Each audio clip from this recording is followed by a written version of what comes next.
Okay. Well, welcome to the March 11th, 2025 session of TAPR-HamSCI technical session.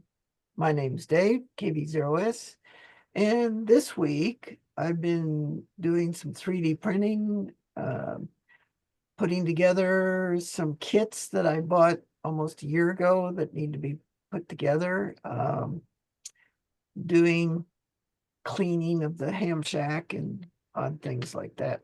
So that's about it for me. Next on the list, we have Nathaniel, W2 NAF. Go ahead. Thanks, Steve. I am just continuing to get ready for the HamSCI workshop and keeping everything moving back to net. Okay. Next on the list is Dave, KD0 EAG. Go ahead, Dave. Oh, not a lot to report. I'm really working on magnetometer stuff right now, trying to encode and make more flexible options for using it in different ways. But nothing else that excites anybody, really. I'm not kind of burnt on anything connected to actual radios. Okay, very good. Next on the list is Scott Newell. Go ahead, Scott. Hey everybody. But the only thing I did this week was experiment on Elmer systems looking at ADC sample rate errors. And after reviewing the graphs, I'm afraid that all I did was measure his PC's real-time clock error. So kind of a mess. That's it for me. Well, I'm glad you're collaborating with Elmer. Next on the list is Bruce, WB4 MJG. Go ahead, Bruce. Sorry to scare you. Not too many buttons to push. Not much going on. Trying to figure out a place to put a vertical. We're in the process of moving houses and trying to move all my workshop and radio stuff, and uh, not sure where everything is yet, but work in progress. Very good. Next on the list, let's see, is Clint, KA7OEI. Go ahead, Clint. Okay, yeah, spent the weekend working at the Utah SDR, sorting out some interference issues. It was mostly a matter of just bonding filter boxes together. And right now I'm working on a fan controller for a laser cutter, so switching gears. Anyway, that's it for now. Okay. And next on the list is Dave H, W6OQ. Go ahead, Dave. Hi, good evening, everyone. I'm just here trying to see what I can learn, and haven't really done much this week, except yeah, we're working on remodeling a couple bathrooms. Well, trying to get that project started. Very good. Next on the list is Dave Julian, WB9YIG. Go ahead. There we go. Yeah, good evening, folks. Not much going on. Been working on a Ultima 3S Whisper transmitter.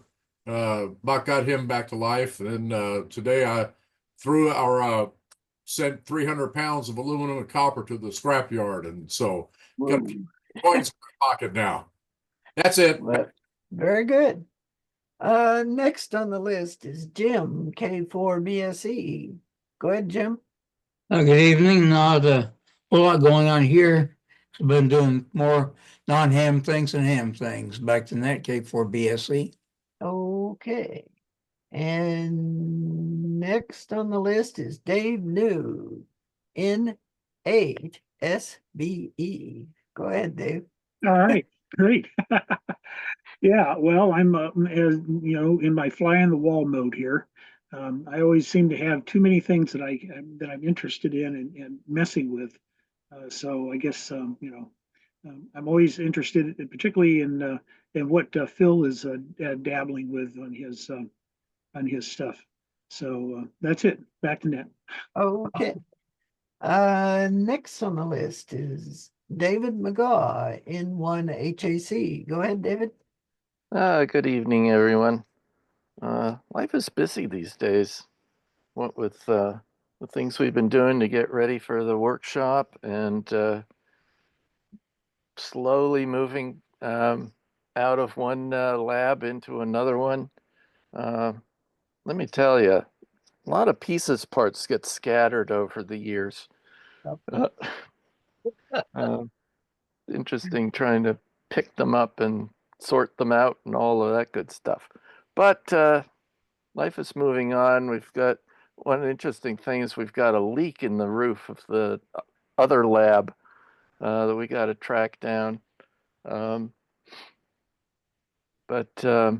And I can't move antennas until they fix the roof. So, yeah. But yeah, I guess that's about it. Hoping that we get some good work done at the workshop, and I'd like to, you know, get to work on the next round of the personal space weather station so we can get some multi-channel stuff going. But we'll see how that pans out. Hopefully we get some good conversations going. Back to Net. Okay. Next on the list is Gary, AF8A. Go ahead, Gary. Hey, good evening, everyone. I've just been busy the last week or so trying to keep up with the details for the workshop, the agenda, the attendees, and so on and so forth. So now that we've kind of closed the door, the registrations are done, all the speakers and posters and stuff are coming in, and I'm sure there'll be some last minute things that'll happen. But otherwise, we're looking good for Friday and Saturday. And back to Net. Okay. And next on the list is Jonathan, KC3EEY. Go ahead, Jonathan. Hi, everybody.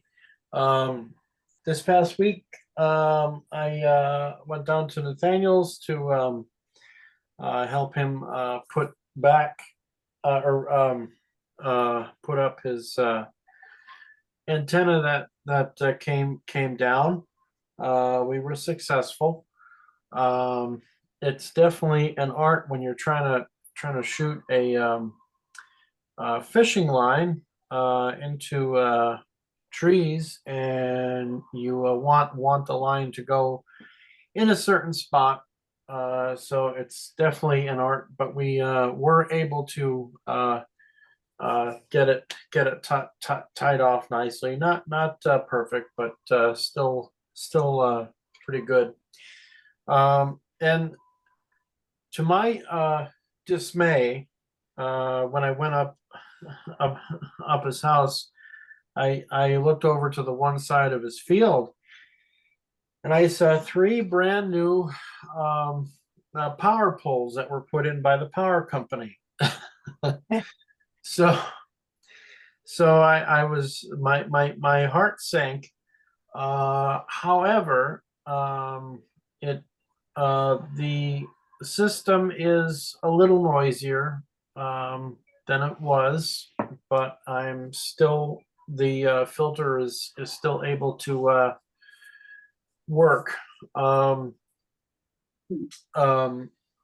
other day, not last night, but the night before, we had increased geomagnetic activity, and I picked up a riser. And there was also a Whistler's a couple weeks ago, looks like from a storm, and also some in January. So the noise level isn't too bad. Once they start drawing some current on those on that power line, it's definitely going to be a much more of an emitter. But at least for the time being, it's not too bad, and we're still capturing natural radio events, which is one of the primary functions. And uses of the VLF system. I'm also working on my presentation for the workshop, and I have also been working more with KiCad, specifically with symbols. I kind of started out laying out a basic schematic, and I'm definitely making progress. I'm definitely learning it. It's not as difficult as I thought. Once I learn all the little tips and tricks and how to make it do what I want, it's actually not too bad. So I'm excited to hopefully after the workshop have some boards that I could send out and get printed, and I'll start putting together these preamps and then testing them. I'm going to be using surface mount component or through hole components, primarily because the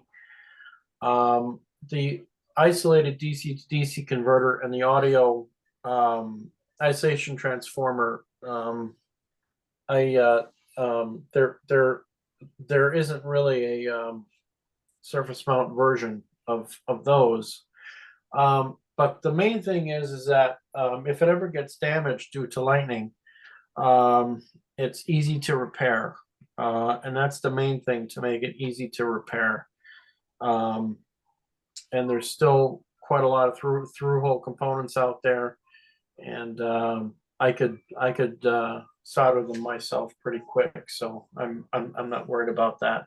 But that's why I'll be using through hole components for the preamp, to make it easy to repair. That's all I have. Back to the net. Okay. Next on the list is Owen, KD3 ALD. Go ahead, Owen. Hi, everybody. Not much going on. I'm getting ready I just finished my poster for the HamSCI workshop. Been working on DMR APRS. Actually, I'm waiting right now for our station radio to get a GPS lock. But right before this, I got a GPS lock in my dorm, which is pretty cool. But other than that, that's all I got. Back to net. Okay. And and you know there's a GPS antenna that's going right into the station, right? I do know that. I'm trying to do it without that first, though. Okay, just to make sure you know that that's there. Okay, great. Okay. Next on the list is Phil, KA9Q. Go ahead, Phil. Hey guys, let's see, what am I doing? Work on a spectral display mainly. You can now zoom in, be closer than a 40 hertz bin bandwidth. I did that with by switching to a regular receiver feeding another FFT. Let's see, other than that, mostly little bug fixes, getting ready for the conference. See you guys this weekend. Very good. And next on the list is Scott Newell. Oh, we already called him Scott. Let's see. Well, next on the list is Tom McDermott, N5EG. Go ahead, Tom. Oh, good evening, Dave, and everybody in the group. Hopefully the mic's still working. Let's see. Spent the week tracking down an HF interference source. Turned out to be a blower motor on a water chiller, and a small HF loop was pretty helpful in tracking that down. It's got a real nice sharp null out the front, and pointing it at the motor made the noise go away. So been looking at noise here at the new accommodations, and it is right about 60 dB over the background noise of the receiver. So pretty noisy location. and looking at some alternatives there. Got place and route and post layout timing completed on FPGA project, and that's shoveling data at a pretty high rate out the interface. So working on kind of odds and ends. Back to the group. Very good. We had Rob Robinette in there somewhere, and I don't see him on the list right now. He must have jumped out for a while. Is there anybody else I missed? Well, when Rob comes back, we'll let him talk on what he wants to talk about. But otherwise, we're open for general discussion.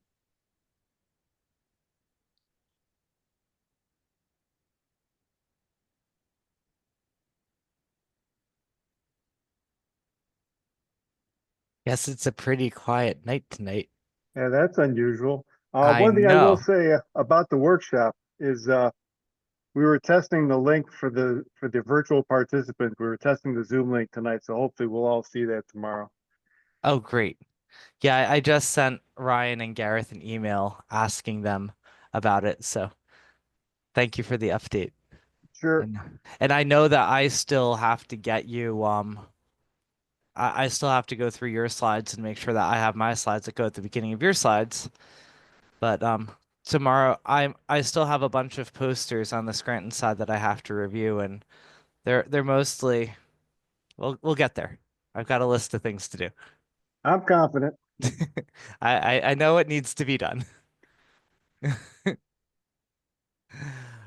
Oh, I think one thing that we started talking with Rob Robinette before about, and since Owen is here, but Rob is not, but one of the things we want to do is um actually, Owen, since you're here, why don't you show everyone your poster and walk them through it? And then you can get all sorts of feedback. Okay, I'll pull it up. And it's good practice for you too. Okay. They'll get the conversation going. Oh, it's making me sign in. Hold on. Okay. Oh, no, it's not. Never mind. It's uncertain. Doesn't like that it's not my account.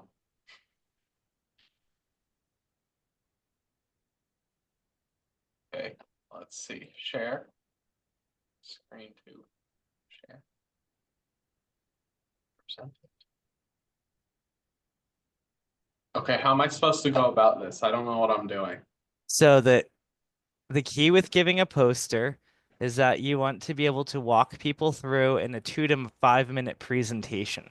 So you should be able to cover the highlights of the introduction, point out a few things about the DX dashboard and the goals in the system there. Yeah, basically give people an overview of the poster in 3 to 5 minutes. And before I let you go, Dave Larson is a very experienced academic. Do you have any other words of wisdom that you want to give, Owen? No, you gave a good synopsis. There you go. Okay, I'll try. So my project is developing a contesting and DXing dashboard with use of the data from the Personal Space Weather Station. So a few goals for the dashboard.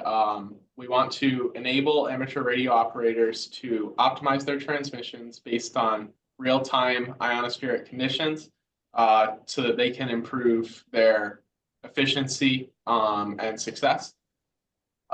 Secondly, we want to provide local propagation insights for each station. And then a third goal would be we want to contribute to a larger understanding of both localized and global HF conditions. Below that is a basic layout of the Personal Space Weather Station. There's a block diagram of how the antennas connect to the SVR as well as the GPS discipline Bacil. I can't say that word, sorry. And then how it all connects to the mini PC. And then below that is just a picture of the actual system being connected. Then we have go on to a few questions. What questions should the dashboard answer? So when a few months ago, Dr. Frizzell presented this to the Frankfurt Radio Club, and these are some suggestions they had, along with some ideas I had. So a few of the ones that I find most important, I would say, are what bands are open and where are they open to? Which band is open and has the most activity on it? And then a future like addition to it is going to be integrating additional data sources.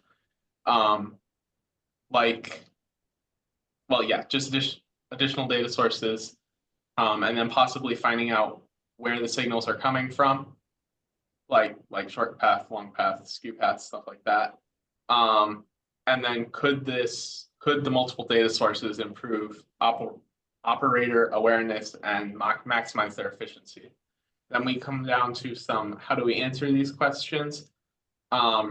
So the goal is to develop and improve it and continuously improve a dashboard that allows for easy viewing of the personal space weather station data. And then again, eventually add external connections to data, and then possibly alerting to the contester or DXer when certain bands may be opening and also closing. And then also integrate with real-time, non-real-time historic and contest data. And then also analyze historical propagation reports. That's going to need to be fixed right there. Wasn't like that before. But the first steps are to utilize mapping program like Whisper.rocks to display where whisper spots are discovered by the personal space weather station. This is just a picture from AC3IV. He's transmitting. He had a pretty good range of data, so I chose him. And then this photo up here, figure 4, shows how current contest operators work and how current contesters predict where bands are going to be open and when they're going to be open. That's courtesy of the Voice of America coverage analysis program and also BUD. And then we have some design requirements, which would just be to display the real-time visualization, eventually integrate with N1MM, and also have maybe an external dashboard program, and then test it with real contests, and then integrate with external data. And then here's just the timeline. Summer 2025 goals to finalize initial design requirements and begin working with the advisement of FRC members. Then the fall, continue development and also test it for the W3USR contest station. And then in the spring of 2026, hopefully install it at a volunteer contesting station, and then present results at the 2026 HamSCI workshop. That's my poster. Thanks for listening. Any questions? Nice job. You got a pretty good understanding. Yeah. How do you determine when bands are open and when they close? I haven't figured that part out yet. I didn't see Whisper mentioned here. There was one Whisper. Was comment. it? Yes, it is. It is using Whisper spots. And design requirements. Yeah, under first steps also.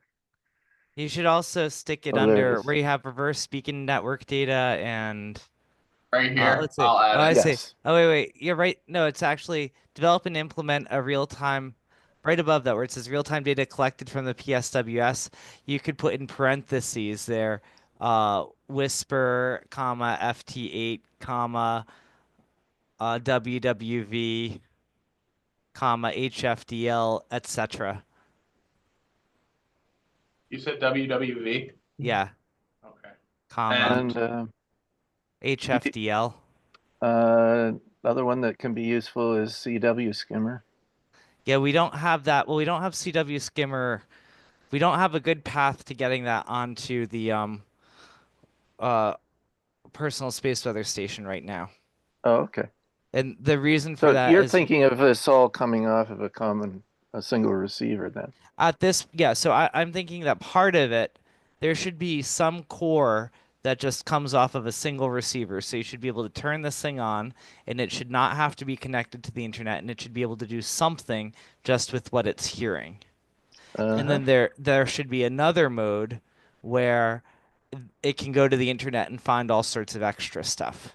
Right. I get very frustrated by devices that absolutely have to be connected to the internet to give you anything useful when they should just be able to say, okay, I have a bunch of stuff that I'm getting right here, right now that can be useful.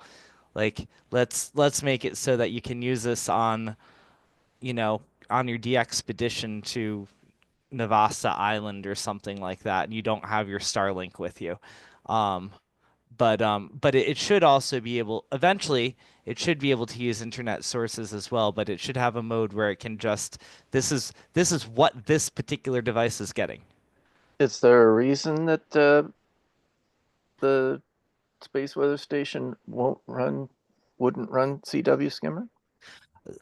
It's all, yeah, just very practical reasons right now. So Have you CW the have you ever used CW's the skimmer program? Mhm. If you have, then you know why he's waffling. The skimmer program was Well, written by that's why I'm Alex. asking. It's written by Alex Koplius, VE3NEA, I think. And he wrote it in Delphi, which is some sort of old version of Visual Basic that's very like Windows dependent, and and it's not open source, and okay. And so Yeah, you have to pay for it. Yeah. right, yeah, you have to pay for it. Okay, It's no well, longer supported. There's also a I program. mean, it's not my problem, but someone could write a similar program. Well, there is. It's SDC written by a Ukrainian ham, and it's intended to be a sort of standalone run everything program. Yeah, there it is. Ah. Although I have not, although I'm trying to use that program, and I sent him a donation, and I still haven't gotten registration, so it's still crippled. Mm. So So I think ultimately, yes, running CW Skimmer would be a really nice and important thing to have. It's just so yeah, I especially for a contesting dashboard, we should have a CW Skimmer on there. But for right now, I know that the data sources that we listed are working today. Right. Well, and the other thing I'm is also thinking in the future that if we could get the CW contacts straight off, Yeah, it would be good for studies. So yeah, I totally agree. So if we can get that implemented, then by all means, we definitely want to get that implemented. the trick too is if you're a sideband contester, the number of CW skimmer inputs is actually going to be pretty low on those weekends because most people will be on sideband doing their thing there. So, Well, maybe eventually we can use voice recognition and Right. AI to do sideband automatic skimming. We need a sideband skimmer. I see a revenue stream for HamSCI. There you go. Yeah, whoever gets the sideband skimmer going, they're gonna be We'll put Elon on it. Oh yeah, there you go. By the way, I noticed we have a new sign-in. Who's our new sign-in? Kim. Oh, Kim. I don't. Kim in Michigan. N8. Where'd he go? FNC. FNC. Do you have any Yes. comments, Kim? Yeah, think of it as Fig Newton cookie. It's easier to remember. Oh, that is. I just got off an instructors meeting with the Long Island CW Club and saw that this was on a little later than I thought. And I'm afraid I'd missed it anyway, so just happy to join. Thank you. Okay. And nice icon.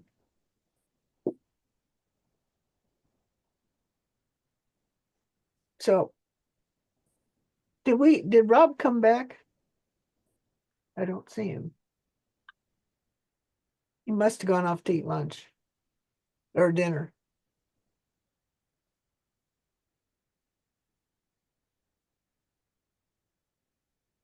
So good job. Thank you. So I think the next thing we want to do with this, now that he has a poster, um, which we talked to Rob about a couple weeks ago, is I think we want to have Owen implement some sort of a web dashboard that displays a map with the spots that it's getting and in real time. And I thought, maybe a good way to do that is just to adapt Whisper.rock's web-based code and just use it on the real-time spots. So I don't know exactly if that is the best way forward, but I thought that is a way forward. And then after we get that going, then spend a little more time thinking about how we might create some version of a figure 4 with the data it's actually collecting.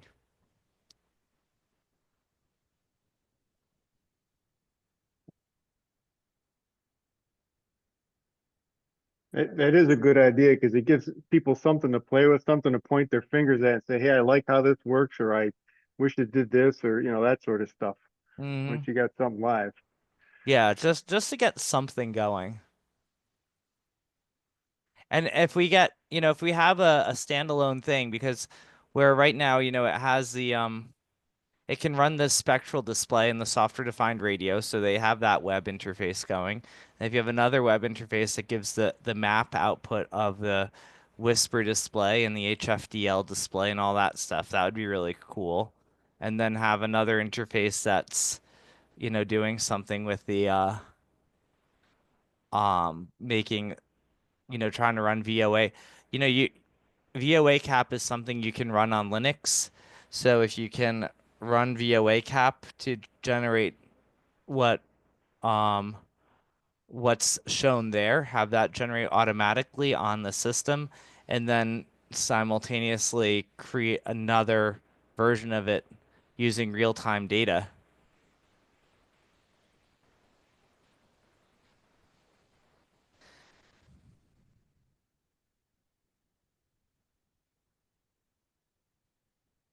I think that'll be a good start. Sounds simple. I think yes, I found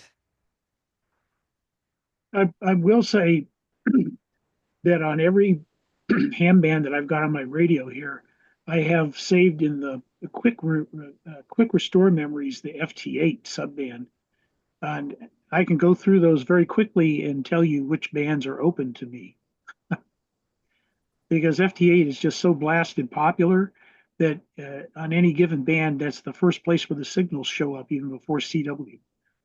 Isn't it easier just to run listeners all the time? Well, yeah, but the thing is that I don't have a bunch of separate antennas that I can dedicate to that. Okay. Yeah, that's the thing, on a small postage stamp property, I don't have room for a bunch of separate antennas. I use a loop for general monitoring on HF. Works pretty well. Yeah.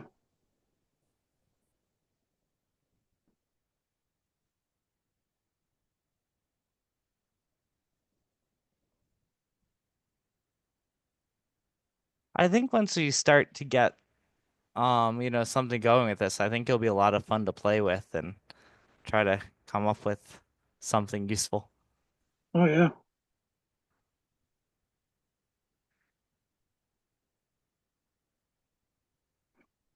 Yeah, and I would like to put up, another antenna. I mean, I've got a gap tight DX vertical in the garage. If I set that up, why that gives me a multi-band antenna that I don't have to do any tuning into. And I can set up a receiver for that or a transmitter. I've got a Whisper transmitter, a 5-band Whisper transmitter here that I built from QRP Labs. Nathaniel, I was interested in what Rob was saying earlier today about using the loop at Neumeier station, and he wasn't getting very many Whisper contacts. At Neumeier or at Ellesmere Island? Oh, I guess it was Ellesmere he was saying, wasn't it? Yeah, so I think we're going to we have to hear more about that. So I guess Neumeier is getting them, but yeah, yeah, Ellesmere, he said he's not getting it's contacts up there. definitely we need to learn more about. Is he using that same loop in Antarctica? I think at Neumeier, I Oh think they're no, using a loop actually, he on the said ground. he's using one of Michael's antennas. Yeah, I think they're using a loop on ground over at Loop on the Neumeier. ground. Yeah. Yeah. So I know what we put on the poster for Antarctica, but I don't know that that's what we're actually going to do. Right. I'd never thought about the loop on ground down there. Of course, it's on they get ice. buried. I think South Pole gets about 6 inches of snow a year accumulation. Mm-hmm. So things do slowly disappear into the ice.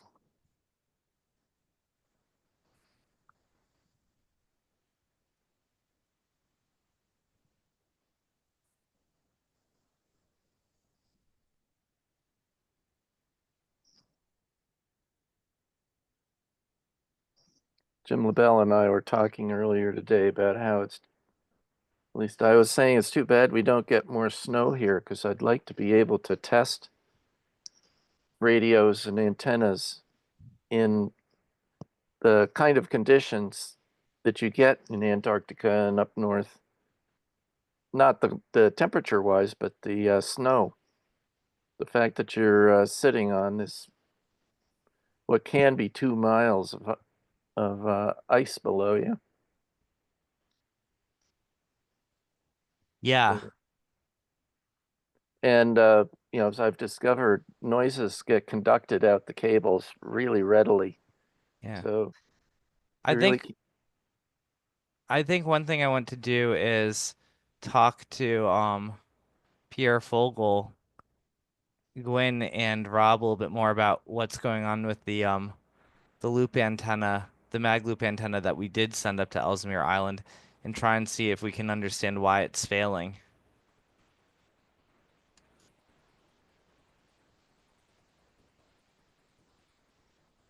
And I know that Michael um is testing a number of different antennas, and I we can send him a one of the mag loops as well and see how it does at his place. right. I think there are a lot of questions. I think that's why we're here. Yes.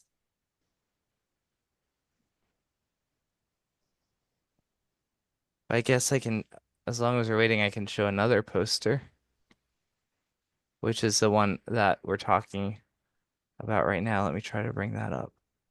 Ham radio. HamSCI.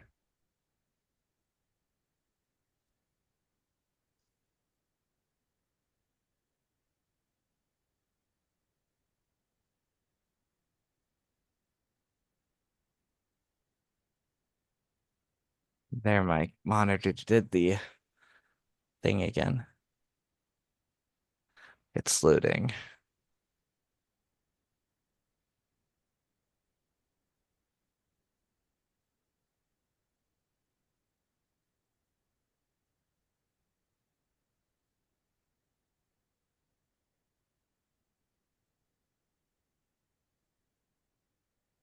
Almost there.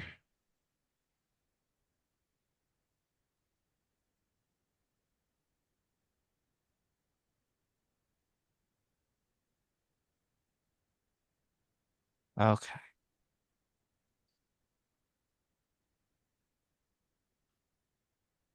So here's another poster that we are going to have at the HamSCI workshop. And this was put together by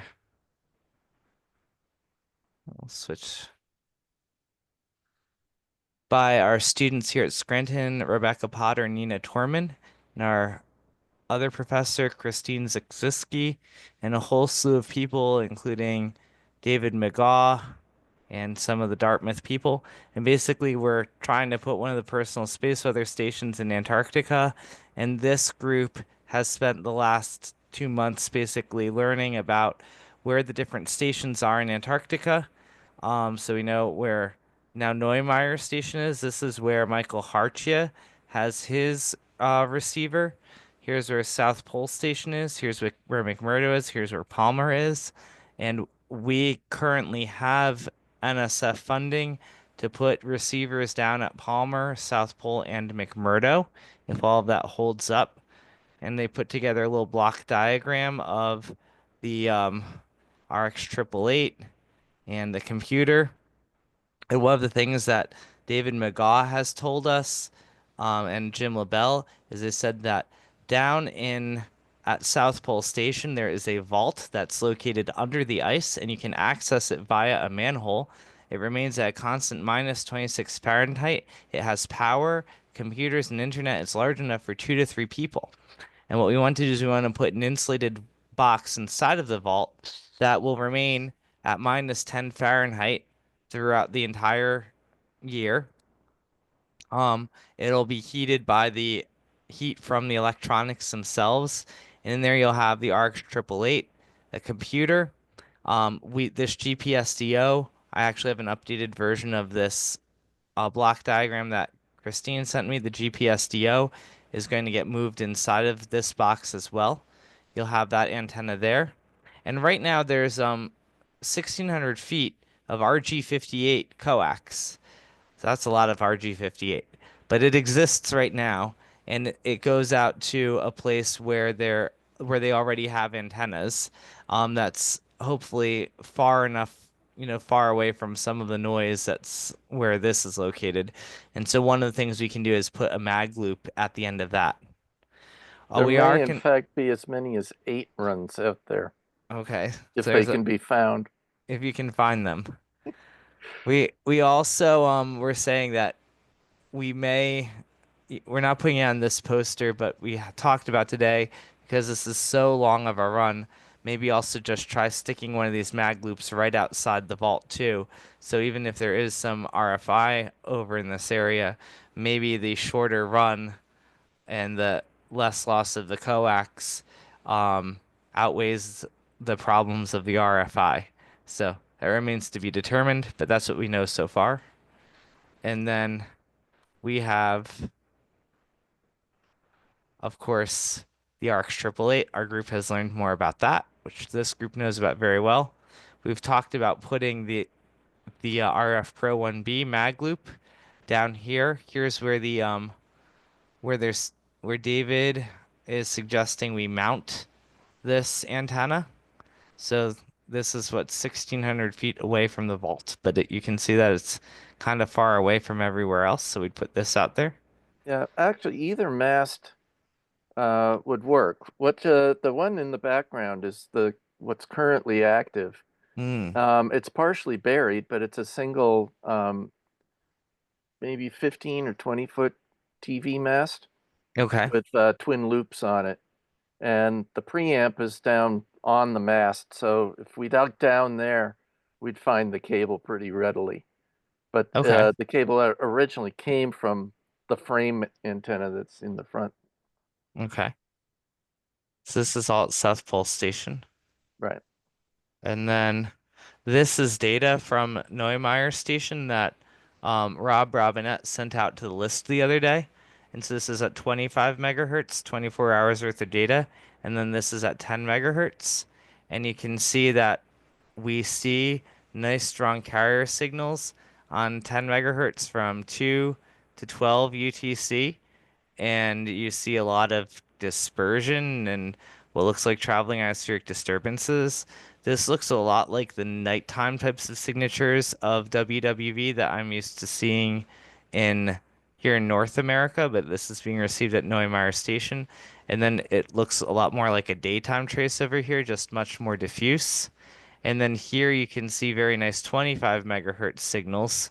And we think that the 25 megahertz is from WWV, and the 10 megahertz very well could be from WWV. Um, but more work would have to be done to really confirm that it's those two specifically. I don't think there's anyone else on 25. Yeah. Of course, we know there's a number of them on 10. That's right. Only WWV on 20 and 25. In the whole world? I believe so. As far as I know, yeah, I've not found any others. There's no one Other else countries listed. are turning off their HF stations. Yeah. So that would make for a good case that this very likely is WWV at 25. Um, I didn't spend a lot of time thinking about this, so I didn't make such a strong claim on the poster. But I did claim that we could see HF carriers and that you see lots of small scale ionospheric structure or variability in there. And like you said, there's a good case to be made that this really is WWV, which would be really cool. And so the earliest you could possibly put anything at South Pole would be the so would possibly be this field season, but we wouldn't actually be able to send anyone down there. We could possibly pack some things up and ship it to an RA who might possibly maybe be able to plug some things in, but there's really no promise about that. So the earliest that we could actually send our own people down to do any of the work would be the 2026-2027 field season. So this poster is basically the first start of trying to map out those plans so that we could either send something down with for an RA research assistant to install this field season or have one of our people go down there the following field season and actually do a bigger deployment.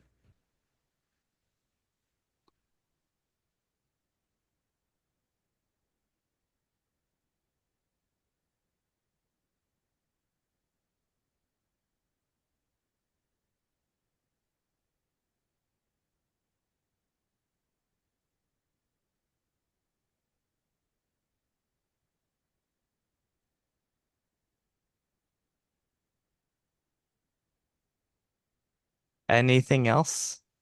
Yeah, Nathaniel, would you expect there to be much difference in that received data between the summer and winter at the South Pole? Oh yeah, I would think there'd be a huge difference Okay. because I mean in the summertime you have 24-hour daylight and in the winter you have 24-hour darkness. Right, So, but yeah, but that's at one end of the path. yeah, I would still think you'd have a significant difference. Okay. And I would still think of course you're going through the auroral zone too. I probably a better, I guess we'll have to find out for sure. Probably if I to give a better answer I could look at a model like the IRI, which could probably tell us something more about the differences in the polar ionosphere Mhm. Yeah, well, based on. the reality is, during the um, Antarctic summer, you're going to be looking at summer propagation to wherever in the world the sun is shining. Then in the winter, you'll be getting nighttime propagation to wherever the sun isn't. And of course, the unusual is where it crosses the boundary, which certainly does happen. But yeah, summer and winter are quite different. We see it in our own research. We see differences. So that, we're down there installing equipment in the summer because that's when we can. But at least the sorts of things that Jim LaBelle looks at happen during the winter, the local winter.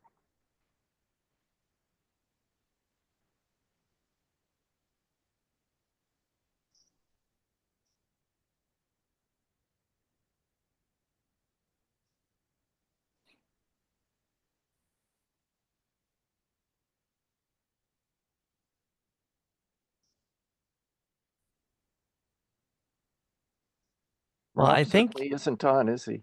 no, I was gonna say it's very quiet tonight. I think if it's okay, I might say 73, and that way I can get a little sleep so I can keep working on some of these posters and other things tomorrow.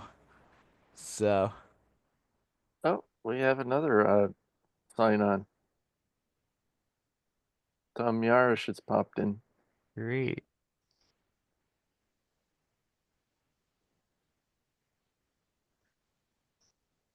As I said, I think I'm gonna say 73 for tonight, but I will see many of you in person on Thursday or Friday, and then I will see the rest of you on Zoom. Very good. Before you go, I have one quick question. Yes. Do you know what kind of connector the GPS splitters use on the patch panel? Is it mini UHF? No. I might be a it might be a TNC threaded NC. Yes, it is. Okay. I was trying to figure out what it is. Okay, thank you. You're welcome. All right, good night, everybody. See y'all. Okay. See you this weekend. 73. 73.